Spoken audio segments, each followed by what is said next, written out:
42장 21절에서 25절 말씀입니다.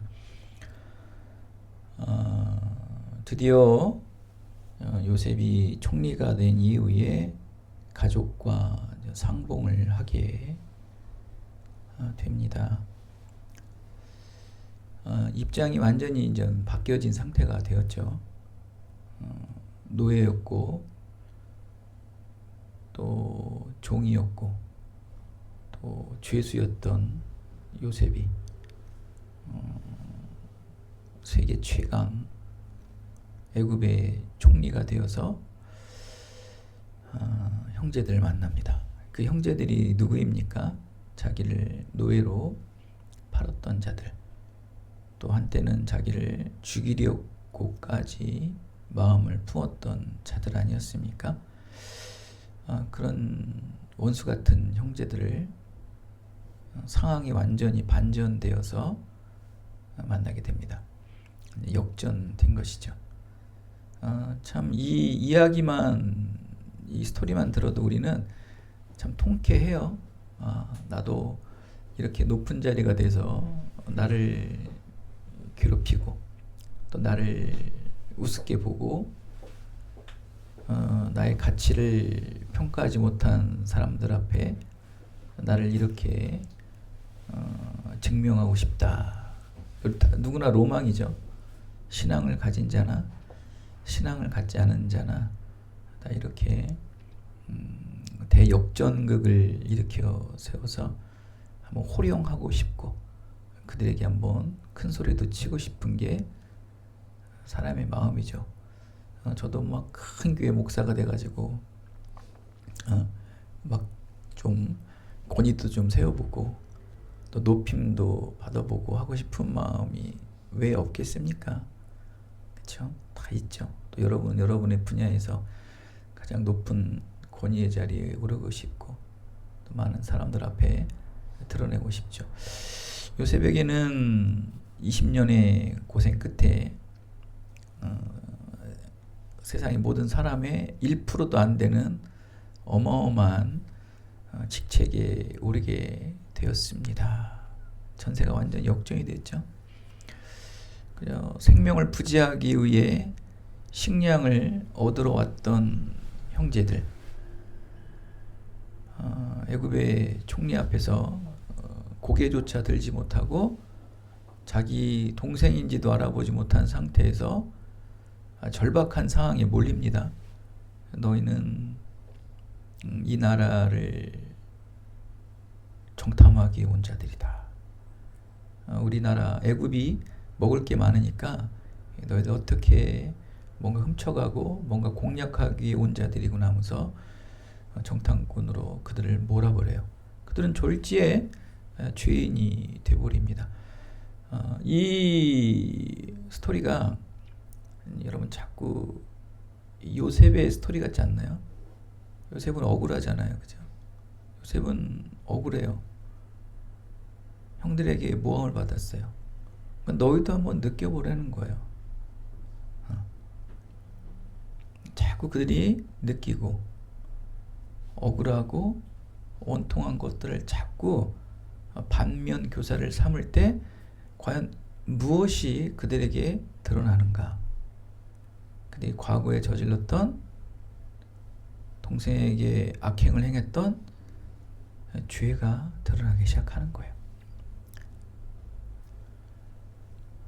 너희가 이렇게 하면 살게 될 것이다 라고 얘기를 해요.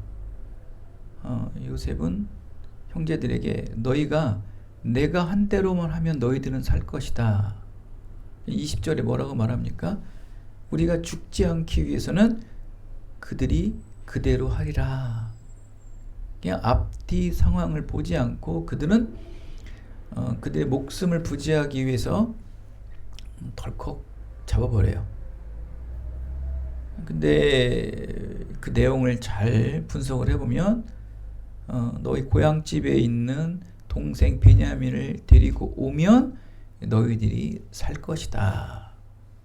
그리고 단 시므온이라는 한 형제는 이 애국 감옥에 갇혀져 있어야 된다는 거예요. 일단 자기 목숨을 살기 위해 거짓된 대답을 합니다.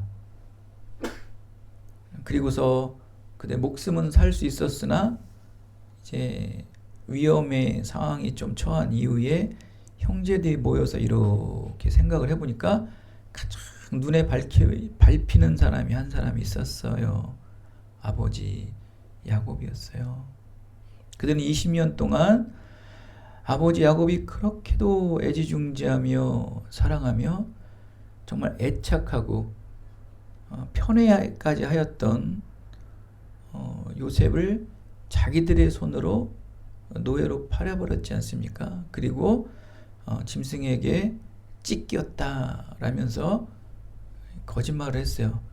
아버지 야곱은 20년 동안 자기 아들이 죽었을 것이라는 그 원통한 마음으로 20년 동안 살고, 그 다음에 그 사랑하는 요셉을 대안 삼아 그의 동생 베냐민을 요셉보다 더 애착하고 더 편애하고 더 집착까지 했을 것이란 말이에요. 그것을 20년 동안 그 형제들은 아버지 옆에서 봤을 거예요. 근데 그들은 아버지의 그 안타까움, 그 억울하고 또 요셉의 기일이 되면 요셉의 기일이 되면 아버지 야곱은 어딘가 떠나서 슬피 울며 돌아왔을 거예요. 그런 모습을 보며 형제들은 무슨 생각을 했을까요? 우리가 저지른 죄가 우리 아버지를 저렇게 힘들게 하는구나. 그것을 옆에서 20년 동안 보면서 그들도 괴로웠을 거예요. 20년 동안 왜 형제들은 한 번도 얘기를 하지 않았을까요? 아파하고 괴로워하고 또 요셉과 관련된 어떤 물품들을 보거나 요셉과 관련된 상황들이 있으면 피해가야 되고 숨겨야 되고 아버지에게 알리지 말아야 되고, 그러한 숨 조이는 삶, 그런 숨 막히는 삶을 20년 동안 형들은 살았던 거예요. 그런데 거기다 대놓고 베냐민을 또 데려오려는 거예요. 그건 아버지를 2번 죽이는 거 아닙니까? 그래서 그들을 괴롭게 만드는 거예요. 그래서 그러잖아. 괴로웠더라. 심히 괴로웠더라. 괴로운 거예요. 죽을 만큼 괴로운 거예요.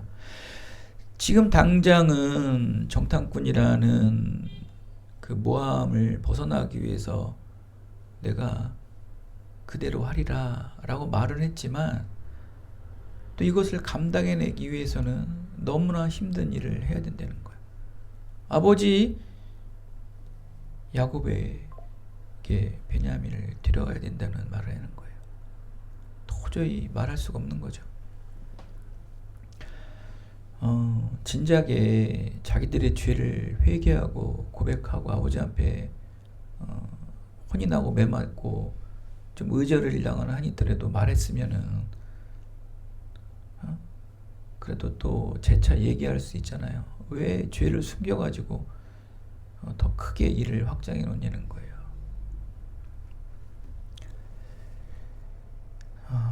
얼마나 괴로웠을까요? 미안하고 죄송하고 괴로운 심정들. 이렇게 형제들의 죄는요, 야곱에게도 아프지만 누구에게도 아팠어요? 요셉도 아팠어요. 근데 결국 야곱의 아픔, 아버지 야곱의 아픔, 동생 요셉의 아픔, 20년 동안 정말 전전긍긍 괴로워하고 아파하며 탄식했던 그 아픔이 20년이 지나서 그들이 20년 동안 겪었던 아픔을 한순간에 다 맞는 거예요, 형제들이. 죄는 그대로 돌아오죠. 이렇게 죄는 숨기면요 반드시 돌아옵니다. 자, 여러분, 민수기 32장 23절, 민수기 32장 23절 이런 말씀이 있어요. 너희 죄가 반드시 너희를 찾아낼 줄을 알라. 너희 죄가 반드시 너희를 찾아낼 줄을 알라. 오늘 말씀 제목이 뭡니까? 죄에도 지문이 있다. 오늘 민수기 32장 말씀을 보세요. 죄가 너희를 찾는데요. 죄에는 지문이 있어요. 여러분이 저지른 죄는요, 지문이 있어서 여러분을 찾아서 추궁해서 그 죄를 끄집어내는 게 아니고, 그 죄를 찾으면 사람이 보이는 거예요. 그러니까 죄를 찾으면 죄인이 보인다. 그 지문을 찾으면 그 사람이 누군지 알듯이 그 죄에는요 다 넘버링이 되어 있다는 거예요. 죄에는요 다 지문이 있다는 거예요. 결국 20년 전에 저질렀던 죄가 드디어 20년 후에 고스란히 드러나죠. 요셉에게 저질렀던 죄를 통해서 누가 죄인이었는지를 드러나죠. 바로 형제들이었어요. 그들은 감옥 속에서 드디어 루벤이라는 장남의 책망과 꾸지람과 호통 속에서 그들은 자기들의 죄책을 되짚어내요. 굉장히 괴로워요. 우리가 잘못했도다. 우리가 후회했도다. 드디어 죄인들이 색출이 돼요. 그 죄로 말미암아 죄인들이 색출이 되었던 거예요. 여러분, 우리 이 땅에서 죄인은 그냥 모든 사람이 다 죄인이에요. 이 땅에 의인은 없나니 한 사람도 없다고 그러잖아요. 다 죄인인데 누구를 잡으면 다 죄인이에요. 근데 어떠한 범죄를 찾으려면 다 죄인이라, 누군지 모르는 거예요. 다 죄인이라, 다 범인이라 누가 범인지를 모르는 거예요. 한 사람을 찾아야 되잖아요. 그죠? 그 죄를 뚫으세요. 그 죄를 보세요. 그 죄를 보고, 그 죄를 보고, 그 죄를 보면 죄인이 나타난다는 거예요. 여러분, 구약에는 이런 제도가 있어요. 제비뽑기라는 아주 신비하고도 오묘한 규칙이 있는데요. 여호수아서 7장의 말씀에 보면은 아간이라는 사람이 여리고성 전투에 승리한 이후에 좋은 음식들, 막 좋은 가축들을 또 물질들을 싹 자기가 임마이 포켓을 합니다. 죄를 저지른 거죠. 모든 것을 다 진멸하라고 하지 않습니까? 가축까지도 다 하나님의 제물로 드려야 되는 거예요. 여리고성 전투. 그런데 너무 좋은 것들은 자기가 이렇게 걷어들여서 자기 그 소유로 만듭니다. 죄를 진 거죠. 하나님의 말씀에 어긴 거죠. 누가 죄를 졌는지 몰라요. 근데 그 죄를 찾기 위해 제비뽑기를 하는 거예요. 뽑고 하니까 부족이 나오고 가정이 나오고 가정에 아간이 탁 뽑아버리는 거예요. 하나님께서는 그 죄로 말미암아 죄인을 찾는다. 그 죄인은 넘버링이 있어요. 하나님께서는 그래서요, 여러분이 저지른 죄들 있잖아요. 그게 큰 죄든 작은 죄든 마음으로 죄든 행위로 죄든 모든 죄들을 말이에요, 여러분. 다 넘버링을 해요. 다 넘버링. 그 넘버링을 다 해서 하드웨어에 다 여러분 저장을 해놓습니다. 그래서 언제 그걸 사용하십니까? 심판 때 사용을 하세요. 심판 때 다. 혹시 이 생에서, 이 땅의 삶에서 그게 드러나지 않더라도 반드시 하나님께서는 마지막 심판 때 여러분의 모든 죄의 넘버링을 끄집어내서 죄인임을 확인해요. 이거 네 죄 맞지? 125-3번 이거 네 죄 맞지? 몇 월 며칠 거기에 다 파일 이름 있을 거 아니에요, 그죠? 네 죄 맞지? 죄로 인해서 죄인을 찾는 거예요.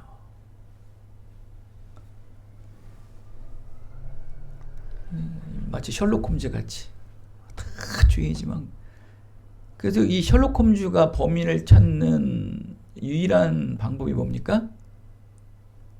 영화 보시면 알잖아요. 현장에 다 있어요. 현장을 아주 정말 기가 막히게 스캔을 해요. 쫙 보면서 거기에 범인의 흔적을 탁탁탁 잡아가지고 그 흔적을 가지고 입력을 해서 이제 추적을 해서 잡아내는데 일맥상통해요. 결국 범행 현장에 있던 것들이 범인과 딱 맞아 떨어져요. 기가 막힙니다. 세상에서도 이렇게 셜록 홈즈 같은 사람들이 죄로 말미암아 죄인을 찾듯이 천지를 주관하신 우리를 창조하시고 우주 만물을 다스리시는 아버지 하나님께서 우리가 저지른 죄, 마음으로 품은 죄들을 모르시겠냐는 거예요. 그러니 형제들의 죄를 당연히 드러날 수밖에 없죠. 숨길 걸 숨겨야죠. 지금 이들이 죄를 숨기면 뭐가 일어나지 않아요? 하나님의 구원의 계획이 멈춰버려요. 하나님의 구원 계획은 야곱과 요셉만을 위한 구원의 계획이 아니에요.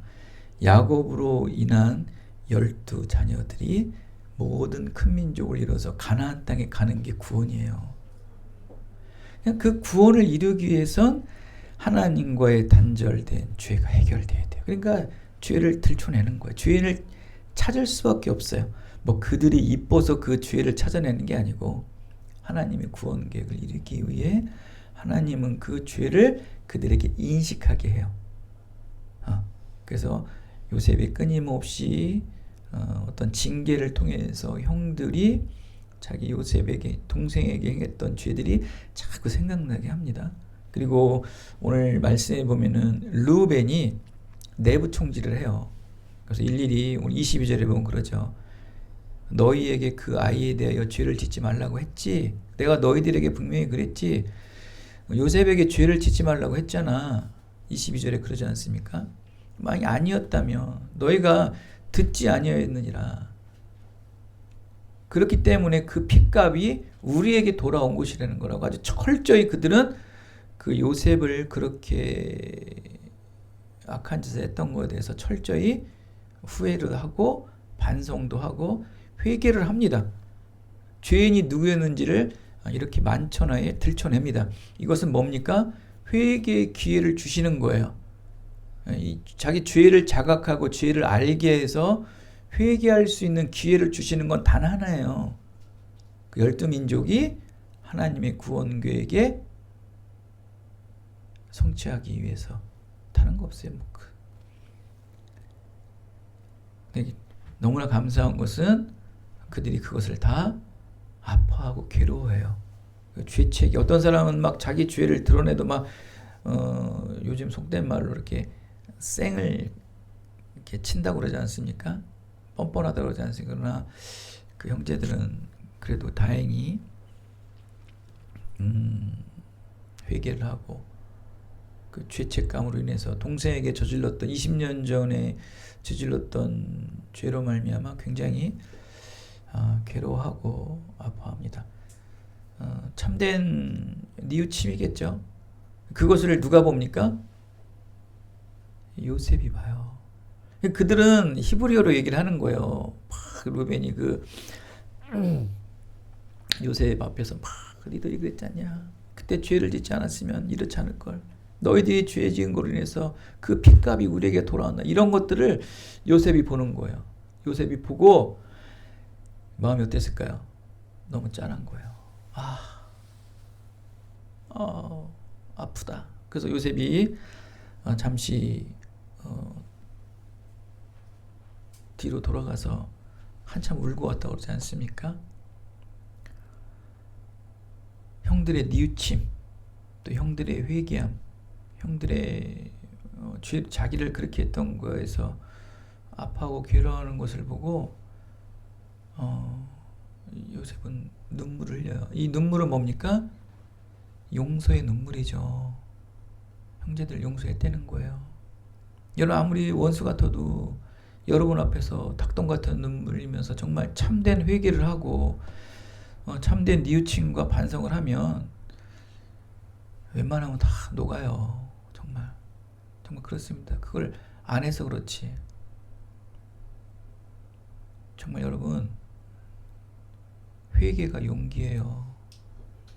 다윗이요, 블레셋 장군의 블레셋 군대에 골리앗을 물맷돌로 쓰러뜨려서 용기가 아니라 밧세바의 죄를 선지자 앞에서 회개한 게 용기예요. 그래서 하나님은 그걸 사랑하는 거예요. 다윗을 사랑한 이유는 죄의 회개예요. 여러분 용기 없어요. 여러분 죄 고백 안 하는 사람, 용기가 없는 사람이에요. 무슨 용기가 있어요? 용기 있는 사람은 자기 죄를 회개하는 사람이에요. 여러분 죄 하나님이 다 넘버링 해놓으셨다니까요.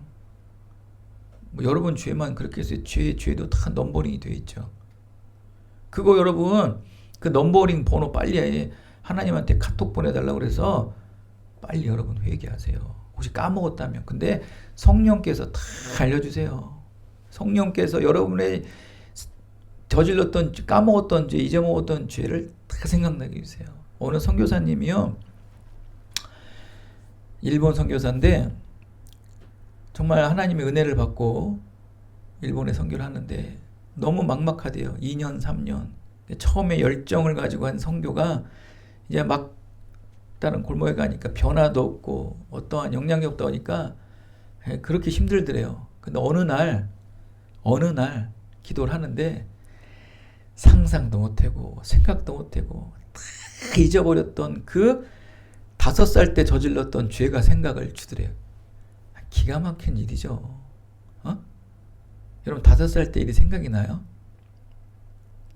그 죄를, 그러니까 그건 무슨 얘기냐면 그 얘기의 팩트만 듣지 말고 하나님께서는 그렇게 철저하게 잊어졌던 죄마저도 회개하게 하신다는 거예요. 회개라는 것은 순서가 있어요. 마음이 동하니까 입으로 고백하는 거야. 마음이 안 동하는 입으로 고백하는 회개는 하나님이 아세요. 우리도 알아요. 우리 감성 있는 사람들도요. 자기가 잘못했다고 무릎 꿇는데 하나 마음에 뉘우침 없으면요, 입으로 하는 그 거짓된 그 용서는요 들리질 않아요. 마음이 우러날 때 입으로 회개하는 거거든요. 그 선교사는 그 5살 때 품었던 죄를 회개했을 때 성령께서 알려서 회개한다. 그 정도로 하나님께서는 회개를 원해요. 정결한 걸 원하지도 않아요, 여러분. 우리가 어떻게 정결합니까? 그냥 우리의 입으로 회개. 용기예요, 용기. 정말 맞아요. 저도 마찬가지. 회개는 용기예요. 그때 일본 선교가 하나하나 풀리기 시작했다고 간증을 하시더라고요. 요셉도 회개하는 형들의 참된 뉘우침을 보고 눈물을 흘리는 거예요.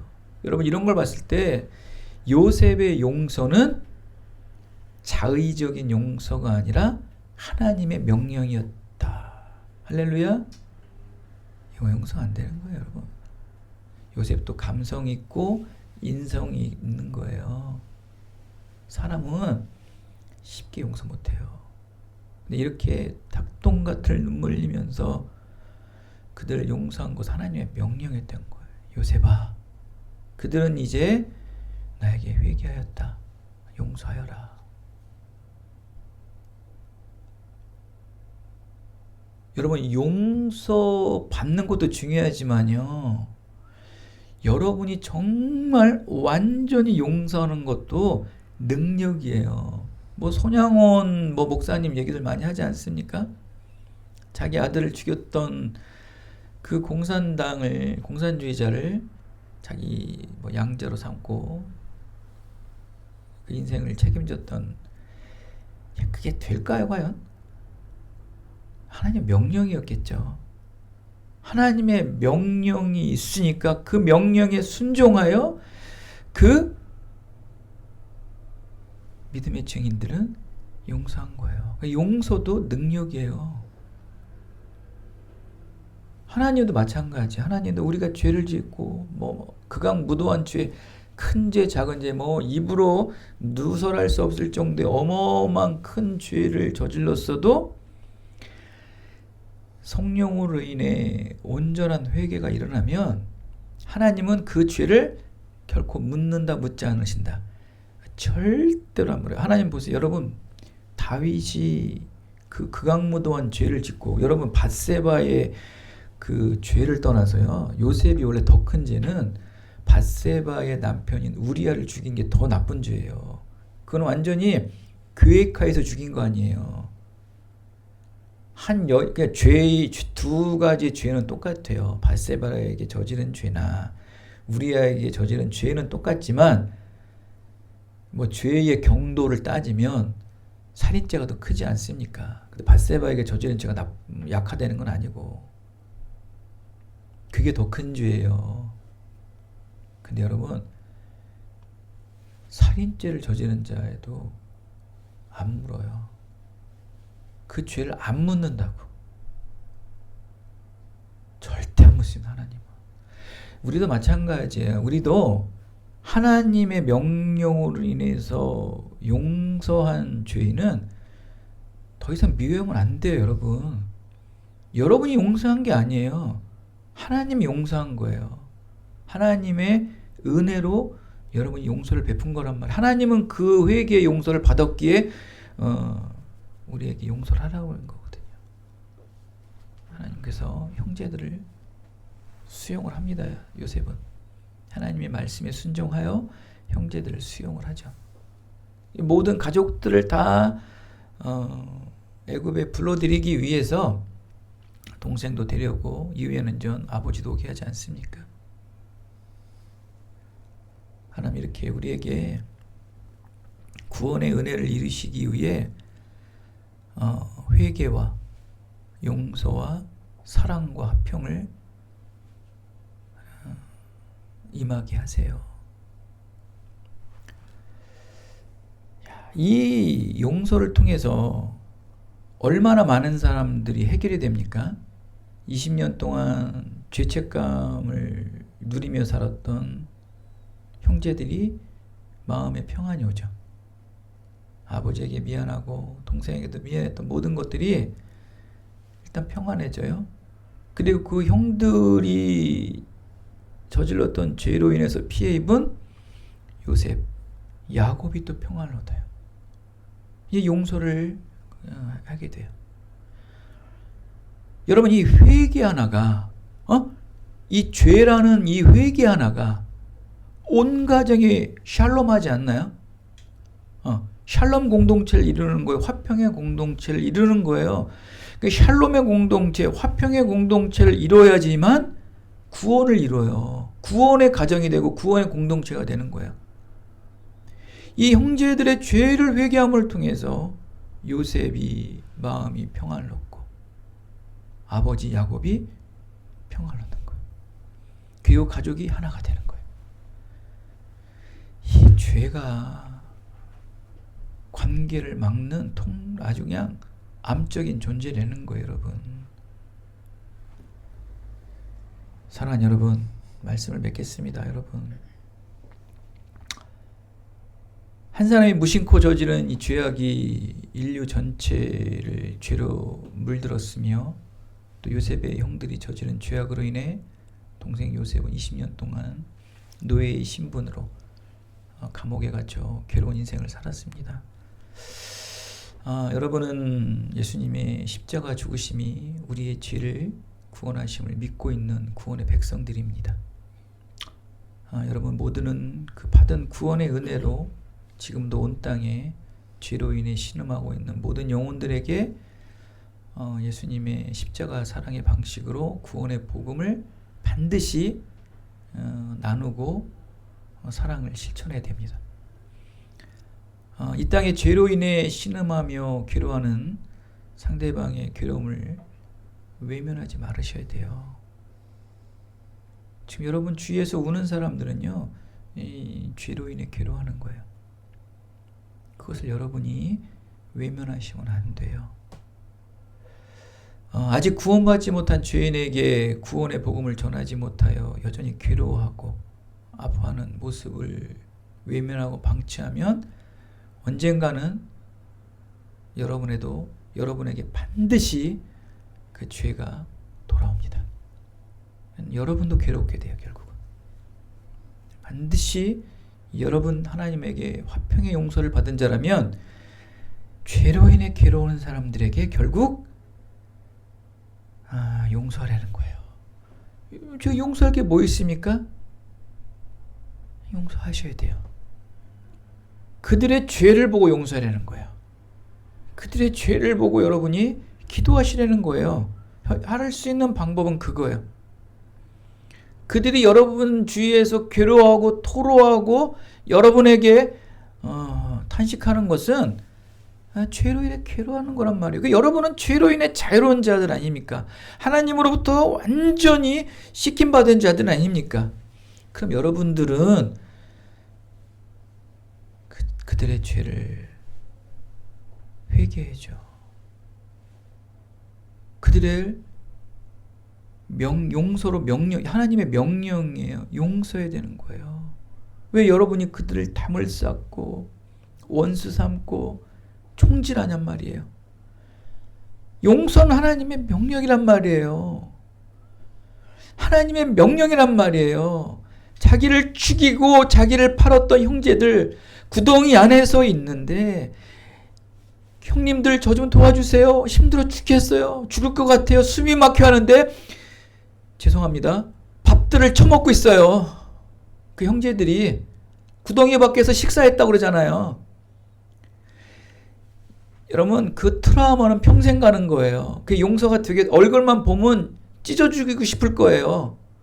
그리고 찢어 죽일 수 있을 만큼의 권위와 권세의 자리에 올랐잖아요. 요셉은요. 근데 하나님은 말씀하세요. 용서하라고. 너무 괴로운 거예요. 도저히 자기의 의지로는 용서가 안 되는 거예요. 그러니까 눈물이 흘리는 거예요. 눈물. 은혜의 눈물이죠. 그 은혜의 눈물을 맛보니까 요셉은 그들의 형제들을 용서하는 거예요. 용서하는 거란 말이에요. 저와 여러분이 그걸 하셔야 돼요. 그러기 때문에 하나님께서는 13년 동안 기쁨들이 장로교회 예배를 받으시는 거예요. 오늘도 이 자리에 오셔서 우리의 예배를 받으신단 말이에요. 그렇지 않았으면 이 교회는 벌써 폐했죠. 왜 남겨놓으실까요? 제발 좀 그것 좀 하라고. 제발 좀 용서 좀 하라고. 때론 비판할 수 있고 그렇지 않습니까? 비판하고 판단하고. 그것은 무엇을 찾기 위함이다? 선과 의를 찾기 위함이다. 결국 그거를 우리를 도출해내야 돼요. 여러분 죄는 볼 수 있어야 돼요. 선악을 볼 수 있는 우리는 선악을 먹었잖아요. 이미. 그러니까 선악은 당연히 볼 수 있죠. 그러니까 악을 볼 수 있잖아요. 당연히 비판하고 판단할 수 있어야 돼요. 그럼 반드시 뭐가 드러나야 돼요? 이제 저 악인을 위해서 우리가 용서하자. 선과 의를 드러내자. 그거를 찾기 위한 비판과 판단이 돼야 되는데 그냥 죽을 때까지 비판과 판단이야. 이게 우리의 딜레마예요. 우리의 딜레마라고 해요. 이것을 우리는 이 땅에 우리의 인생 삶에 행하기 위해 여러분 말씀을 묵상하는 것이고 이 자리에 나와 있는 거예요. 예배 드리는 거예요. 예배를 소중히 여기는 거예요. 결국 그 일을 해결해야 돼요. 반드시 해야 됩니다. 세상 나가면 다 비판거리고 다 마음에 안 들어요. 용서하는 마음. 오늘 마음껏 용서하시고 마음껏 그들의 죄를 위해 기도하심으로 말미암아 우리 기쁨누리 장로교회에 용서받을 자들이 이 빈자리들을 가득가득 채우는 기쁨의 그날이 속히 다가오게 되시기를 예수 그리스도의 이름으로 축원드리겠습니다. 하나님 큰 숙제를 주십니다.